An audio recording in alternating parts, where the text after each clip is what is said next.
जी नमस्कार दोस्तों, एक बार फिर से स्वागत है आपके अपने चैनल मैथ लाइव 2.0 में, जहां हर दिन शानदार ट्रिक के साथ और एक बेस्ट अप्रोच के साथ हर क्वेश्चन को एक एक झटके में चटकाना सिखाया जाता है। तो आज का सेशन बहुत ही ज़बरदस्त और तगड़ा होने वाला है। देखेंगे कि हर क्वेश्चन को कैसे चटकाया जा रहा है और अंत तक जरूर देखे रहिएगा। अंत तक देखने से ये फ़ायदा होगा कि हर क्वेश्चन आपको कुछ ना कुछ सिखा कर जरूर जाएगा, इसलिए अंत तक देखिएगा, है ना। बहुत मज़ेदार सेशन होने वाला है और बेहतरीन तरीके से सवाल को चटकाएंगे, बहुत अच्छे तरीके से। देखिएगा कितना मज़ा आने वाला है।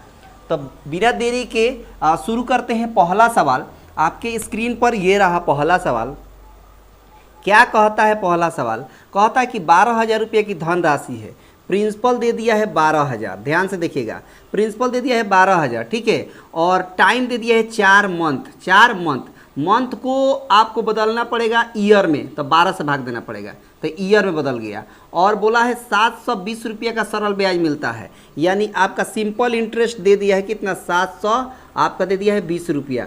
तो कह दिया कि रेट बता दीजिए। आपने पढ़ा होगा कि सिंपल इंटरेस्ट बराबर होता है principal into rate into time by 100। अब क्या करते हैं कि ये 100 आ जाएगा इधर, आ जाएगा इधर। तो अब देखिए 100 हो गया और सिंपल इंटरेस्ट कितना दिया है? 720 दिया है, बराबर में प्रिंसिपल कितना दिया है? तो कहेंगे 12,000 दिया हुआ है, और टाइम कितना दिया है? 4/12 दिया है। अब देखिए यहाँ पर 12 से काटेंगे, 1,000 बार में कट गया, ठीक है, 2 जीरो और 1 जीरो मिलकर 3 जीरो से 3 जीरो खत्म हो गया। 4 से काटेंगे 72, 4 एकम 4, 4 बटे है 32 हो गया।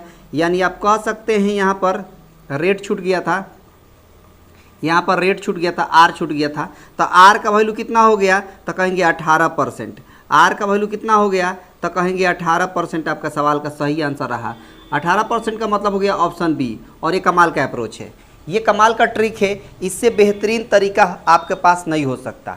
ये बेहतरीन तरीका है, बहुत बिजोड़ और बेहतर तरीके से आपने चटका दिया सवाल को, है ना मज़ेदार ट्रिक? तो कहेंगे बिल्कुल, बस बिना देरी के चटकाते हुए चलेंगे। सवाल को देरी से नहीं बल्कि बिल्कुल झटके में चटकाएंगे। बस देखते रहिए, सीखते रहिए, हंसते रहिए, मुस्कुराते रहिए और इस सेशन का आनंद लेते रहिए और हर सवाल को जवाब से चटकाते रहिए। अगला सवाल क्या कहता है? कहता है त्रिभुज ए बी सी में क्या कह दिया गया है? देखिएगा, त्रिभुज ए बी सी में ये कह दिया गया है कि बी सी जो है वो ए बी के बराबर है। यहाँ ए कह देते हैं बी और सी। बी सी जो है वो ए बी के बराबर है। किसके बराबर है? ए बी के बराबर है। ए बी और बी सी आपस में क्या है? बराबर है। तो कह दिया है, क्या कह दिया है कि एंगल बी बराबर, क्या कह दिया है? एंगल बी बराबर सवाल में कह दिया है कि एंगल बी बराबर कह दिया है 70 डिग्री। तो कह दिया कि एंगल ए का वैल्यू बताइए। अब देखिए ये एक समद्विबाहु त्रिभुज है। कौन त्रिभुज है? समद्विबाहु त्रिभुज। और समद्विबाहु त्रिभुज में दो भुजा आपस में बराबर होती है, और दो भुजा आपस में बराबर होती है तो दो कोण भी आपस में क्या होता है? बराबर होता है। एक कोण को x मानेंगे तो दूसरा कोण भी क्या हो जाएगा? x हो जाएगा। और यह एंगल बी दे दिया है 70, दे दिया है यहाँ पर 70। अब त्रिभुज के तीनों कोणों का योग कितना होता है? तो कहेगा 180। यानी हम कह सकते हैं 70 डिग्री प्लस x तीनों को जोड़ने पर किसके बराबर? तो कहेगा कि 180 के बराबर। त्रिभुज के तीनों अंतः कोणों का योग कितना होता है? तो कहेंगे 180 डिग्री। अब x मिलकर 2x और 70 इधर जाकर घटेगा तो 110 होगा, और 2 से काटेंगे तो 55 होगा। मतलब x का वैल्यू कितना हो गया? 55 डिग्री। x का वैल्यू कितना हो गया? 55। x किसको माने हैं? a को माने हैं, यानी a भी आ गया कितना? 55 डिग्री। 55 डिग्री आपका सवाल का सही आंसर रहा। 55 डिग्री का मतलब ऑप्शन सी। और ये कमाल का अप्रोच है, ये कमाल का अप्रोच है। इससे बेहतरीन तरीका नहीं हो सकता, इससे बेहतरीन तरीका नहीं हो सकता। बहुत ही बेहतरीन तरीका है सवाल को चटकाने के लिए। बस देखिए फटाफट सवाल को केवल चटकाएंगे, बिना फिजूल की बात किए हुए, इधर उधर के बात किए बिना हम लोग सवाल को केवल चटकाएंगे। अगला सवाल क्या कहता है कि मीना अपने वेतन का 12.5% बचाती है। देखिए 12.5% का मतलब क्या समझ में आता है? तो कहिएगा कि 12.5% का मतलब होता है 1/8। इसका मतलब कि अगर 8 उसका क्या है? इनकम है। आय उसका अगर आय है 8, तो एक क्या करता है? एक बचाता है। यानी बचत कितनी की हो रही है? 1 की। कितनी की? 1 की। समझिए बात। 12.5% का फ्रैक्शन वैल्यू 1/8 होता है। नीचे वाला उसका आमदनी है। आमदनी कितनी है? 8। और 8 का 12.5% कितना होता है, 1 होता है, यानी 1 उसकी बचत होती है। तो खर्च कितना होता है, तो एक बात बताइए, 8 कमाता है, 1 रुपया बचत करता है, तो खर्च कितना करता है, 7 खर्च करता है। अच्छा, आपके हिसाब से 7 यूनिट खर्च करता है, आपके हिसाब से 7 यूनिट, जबकि सवाल में बोला है कि 35,000 रुपया वो खर्च करता है। कितना हज़ार रुपया, 35,000 रुपया, यानी 7 यूनिट का वैल्यू 35। तो ये कितना गुना दिख रहा है, तो कहेंगे 7 पचे 35, 5,000 गुना दिख रहा है। कितना गुना दिख रहा है, 5,000 गुना दिख रहा है। कितना गुना दिख रहा है, 5,000 गुना दिख रहा है। अब सवाल में बोला है कि उसकी वेतन कितनी है, वेतन कितना है, 8 माने हैं, कितना यूनिट है, 8 यूनिट। 7 यूनिट का वैल्यू 35,000 था, तब 7 में हम 5,000 से गुणा करेंगे तब 35,000 होगा। तो इधर भी 5,000 से गुणा करेंगे तो इसकी आमदनी निकल जाएगी। 8 पचे 40, यानी 40,000 उसकी आमदनी है। उसकी आमदनी कितनी है, तो कहेंगे 40,000। आपके सवाल का सही आंसर मतलब ऑप्शन ए हो गया। और ये कमाल का अप्रोच है, ये कमाल का अप्रोच है, इससे बेहतरीन तरीका नहीं हो सकता। इस सवाल को चटकाने के लिए इससे बेहतरीन तरीका नहीं हो सकता। बहुत शानदार अप्रोच है, बहुत शानदार ट्रिक है। सवाल देखिए, अगला सवाल क्या कहता है, कहता है सवाल में, देखिएगा सवाल में कहता है कि 8,000 रुपया का 12.5% की दर से 3 बरस का चक्रवृद्धि ब्याज बताइए। देखिए 12.5% का वैल्यू अभी हमने बताया था, क्या बताया था, 1/8। देखिए उसके पास टोटल पैसा कितना है, 8,000, और चक्रवृद्धि ब्याज निकालना है कितने साल का, 3 साल का निकालना है। कितने साल का, 3 साल का। तो देखिएगा 3 साल का चक्रवृद्धि ब्याज निकालने का डायग्राम ये होता है। इसका 1/8 यानी 12.5% का मतलब 1/8 हुआ। तो इसका 1/8 कितना होगा, तो कहेंगे 1,000 होगा। फिर 1/8 कितना होगा, 1,000 होगा। फिर तीसरे साल में 1/8 कितना होगा, 1,000 होगा। लेकिन चक्रवृद्धि ब्याज में ब्याज के ऊपर ब्याज लगता है। जब पहले साल से दूसरे साल में जाएंगे तो इसका भी 1/8 निकालेंगे। तो 8 एकम 8 हो गया, बचेगा 20। अब बचेगा आपका 20, 8 दूना 16 हो गया, 8 दूना 16 हो गया, 4 8 पचे 40, 125। अब देखिए अगली बार जब जाएंगे तो इस पर भी ब्याज लेना पड़ेगा। तीसरे साल में जब जाएंगे तो इस पर भी ब्याज देना पड़ेगा, इस पर भी ब्याज देना पड़ेगा और इस पर भी ब्याज देना पड़ेगा। तो सबसे पहले इसका 1/8 निकालेंगे तो कितना होगा, तो इसका हो जाएगा 125। फिर इसका कितना हो जाएगा 125, और फिर इस पर ब्याज के ऊपर ब्याज देंगे तो इसका भी 1/8 निकालेंगे। 1/8 का मतलब कैसे निकलेगा, तो कहेंगे कि 8 एकम 8 हो गया, बचेगा 40, 8 पचे 40 हो गया, ठीक है, 8 पचे 40 हो गया। फिर बचेगा आपका 5 50, 8 6 48, 8 दूना 16, 8 पचे 40। अब सबको जोड़ देंगे तो आपका चक्रवृद्धि ब्याज निकल जाएगा। सबको जोड़ देंगे, ये सबको जोड़ेंगे तो एक एक मिलकर 3,000 हो गया। 3,000 यहाँ से हो गया, 125 125 और 125 आपको तीनों को जोड़ देंगे तो कितना हो जाएगा, 5 3 15 और 12 3 36, 1 37 हो गया। फिर आपका 15 रुपया 625 पैसा। अब जोड़िए 625 यहाँ हो गया, 5 5 10 का 0 हो गया, 7 1 8 1 9 हो गया, यहाँ 3 हो गया, यहाँ 3 हो गया, 3390 10.625, यानी ऑप्शन कौन सा हो जाएगा, ऑप्शन सी हो जाएगा। ऑप्शन सी आपके सवाल का सही आंसर रहा। ये आपका चक्रवृद्धि ब्याज निकालने का बेहतरीन तरीका है। चक्रवृद्धि ब्याज निकालने का ये बेहतरीन तरीका है। इस तरीका से आसानी से हर तरह से लेवल का सवाल इससे बन जाता है। इस तरीके से इसमें कुछ भी पूछ दे कि 3 साल का ब्याज कितना होगा तो तीसरे साल को जोड़ दीजिए, पूछ देगा दूसरे साल का केवल ब्याज कितना होगा तो ये 2 जोड़ दीजिए, पूछ देगा 1 साल का ब्याज कितना होगा तो 1,000। ये तरीका होता है। यानी इस तरीके में आपसे कुछ भी पूछ दे, कोई भी इंफॉर्मेशन, तो आसानी से निकाल लीजिएगा। अगला सवाल क्या कहता है, तो कहिएगा कि अगला सवाल कहता है कि समबाहु त्रिभुज का क्षेत्रफल दिया है। समबाहु त्रिभुज का क्षेत्रफल कितना दिया है, तो कहेंगे कि 49√3 दिया है। अब एक बात बताइए, समबाहु त्रिभुज का क्षेत्रफल होता कितना है, तो कहेंगे √3/4 इंटू भुजा x²। कितना दिया है, तो कहेगा कि 49√3 दिया है। अब देखिए √3 से √3 कट गया, 4 इधर जाकर गुणा हो जाएगा तो a² बराबर 4 और इंटू 49 हो जाएगा। अब देखिए जब x² हटेगा तो इधर रूट बन जाएगा, जब रूट बन जाएगा तो 4 का वर्गमूल 2 और 49 का वर्गमूल 7, 7 दूना 14 आपके सवाल का सही आंसर होगा। 14 का मतलब ऑप्शन ए आपके सवाल का करेक्ट आंसर रहा। बहुत शानदार अप्रोच है और बहुत शानदार तरीका है। इस तरह के सवाल को चटकाने का बेहतरीन तरीका है। यहाँ से भुजा निकल गई कितना, समबाहु त्रिभुज की भुजा 14 सेंटीमीटर। क्लियर रहा, तो कहिएगा बिल्कुल क्लियर रहा। अगला सवाल क्या कहता है, अगला सवाल में है आपको कुछ इस तरह का डायग्राम दे दिया है। है ना, इस तरह का डायग्राम दे दिया है और यहाँ पर ऐसे दे दिया है, कुछ ऐसे दे दिया है, ऐसे कुछ दे दिया है। यहाँ एल है, ये ए है, ये आपका बी हो जाएगा और ये आपका सी हो जाएगा, ये आपका डी हो जाएगा, ये आपका एन हो जाएगा, ठीक है। और ये आपका वाई हो जाएगा।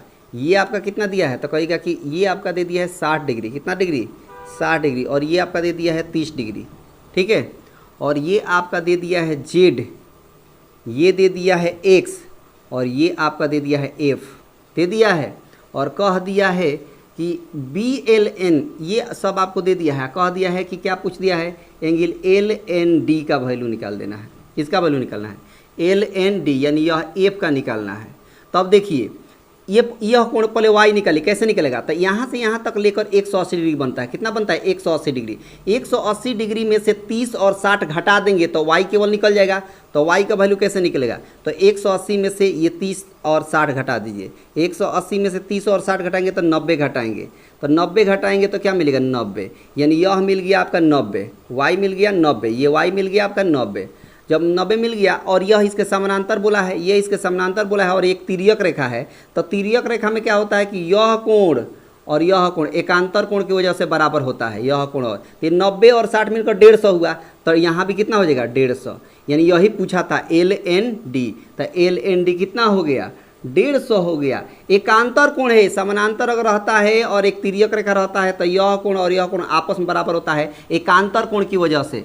तो 150 डिग्री आपका आंसर हो गया, 150 डिग्री आपका आंसर हो गया। 150 डिग्री का मतलब कहेंगे सी आपके सवाल का करेक्ट आंसर, सी आपके सवाल का करेक्ट आंसर। क्लियर रहा, तो कहेगा बिल्कुल क्लियर रहा। इससे आसान और सरल तरीका नहीं हो सकता, इससे आसान और सरल तरीका नहीं हो सकता। अगला सवाल देखिए, अगला सवाल देखेंगे क्या कहता है, कैसे चटकाएंगे, ये बखूबी आप देखने वाला है इस सीजन में, ठीक ना। अगला सवाल देखिए क्या कहता है, कहता है सवाल में देखिए क्या कहता है कि 10% वार्षिक ब्याज की दर से 2 साल में चक्रवृद्धि ब्याज 6300 दे है, तो धन राशि बताइए। देखिए चक्रवृद्धि ब्याज की बात बोला है, देखिए 10%, देखिए एक तरीका अभी और भी बताए थे हम, कैसे बताए थे, तो देखिए देखिए 10% का मतलब क्या होता है, तो कहेंगे 10% का मतलब होता है 1/10। अच्छा टाइम कितना बोला है, तो कहेंगे 2 साल, 2 साल का है ना, तो इसका एक्सपायर कर देंगे, 10 का एक्सपायर, 10 का एक्सपायर क्या हो जाएगा 100। ये प्रिंसिपल का यूनिट है, ये प्रिंसिपल का क्या है यूनिट। अब देखिए इसका 10% निकालें, ये पहला साल ये दूसरे साल, इसका 10% निकालेंगे तो कितना होगा, तो कहेंगे 10 होगा। इसका 10% निकालेंगे तो कितना होगा 10। और चक्रवृद्धि ब्याज में ब्याज के ऊपर ब्याज देना पड़ेगा, तो इस पर भी ब्याज लगेगा 10%, तो इस पर 10% ब्याज देंगे तो कितना होगा 1।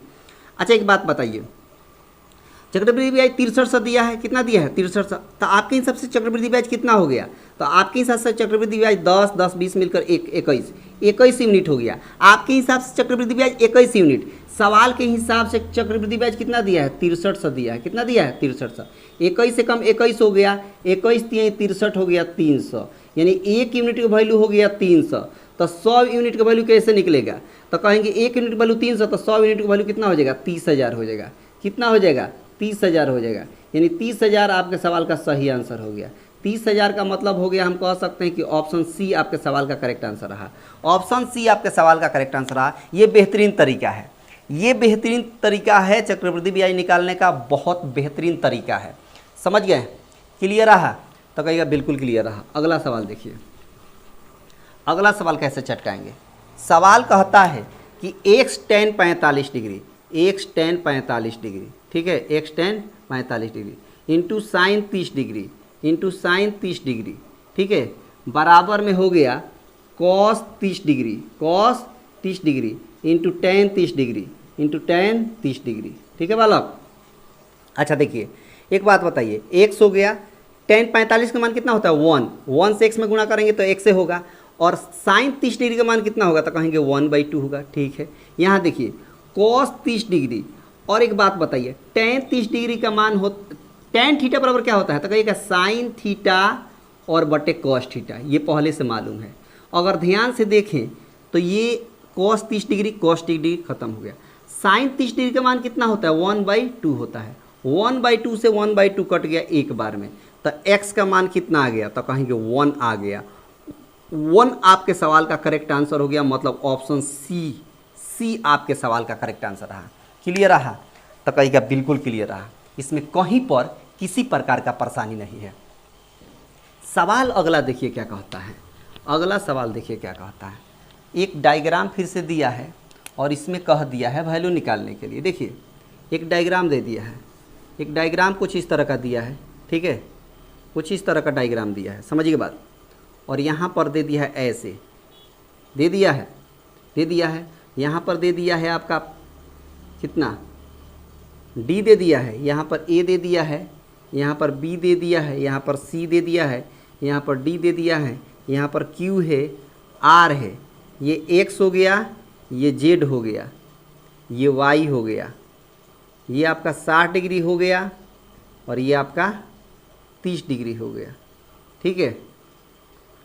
और यहाँ पर दे दिया है एफ, पिछले क्वेश्चन की तरह दिया है डायग्राम, और इसमें कह दिया है कि ये इसके समानांतर है, ए बी सी डी के क्या है समानांतर है, और एंगल ए पी क्यू दे दिया है कितना, तो कहेंगे 60 डिग्री, और एंगल दे दिया है बी पी आर दे दिया है कितना डिग्री 30 डिग्री। तो कह दिया है कि इन चारों का वैल्यू निकालना है, एक्स वाई जेड और एफ का। कैसे निकालेंगे? सबसे पहले हम पिछले क्वेश्चन की तरह ऐसा आया था, यहाँ 90 आएगा। क्यों आएगा? क्योंकि ये पूरा का पूरा 180 होता है, और 180 में से अगर हम ये दोनों जोड़कर घटा दें, ये वाला हिस्सा और ये हिस्सा, तो ये हिस्सा निकल जाएगा ना। तो 60 और 30 90 होता है, 90 अगर घटा दें तो यहाँ से y का वैल्यू कितना आ जाएगा, 90 आ जाएगा। y का मान कितना आ गया, 90 आ गया।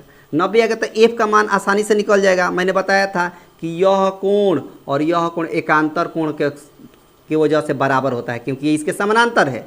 तो ये 60 और 90 मिलकर 150, तो ये f कितना हो गया, f हो गया 150 हो गया। अगर यह 150 हुआ, या पूरा का पूरा कितना होता है? अच्छा ऐसे देखिए, ये एकांतर कोण, ये तिर्यक रेखा की वजह से यह कोण और यह कोण बराबर होगा। ये 30 है तो जेड भी कितना हो जाएगा, 30, एकांतर कोण की वजह से, तो जेड भी कितना हो गया, 30 हो गया। अच्छा अगर यह रेखा देखिए, यह रेखा, तो यह रेखा एकांतर कोण की यह और यह आपस में बराबर हो गया, क्योंकि ये तिर्यक रेखा है और ये इसके समानांतर है, तो एकांतर कोण की वजह से बराबर हो गया। ये 60 होगा तो यह भी 60 हो जाएगा। तो यहाँ पर x कितना हो गया, 60 हो गया।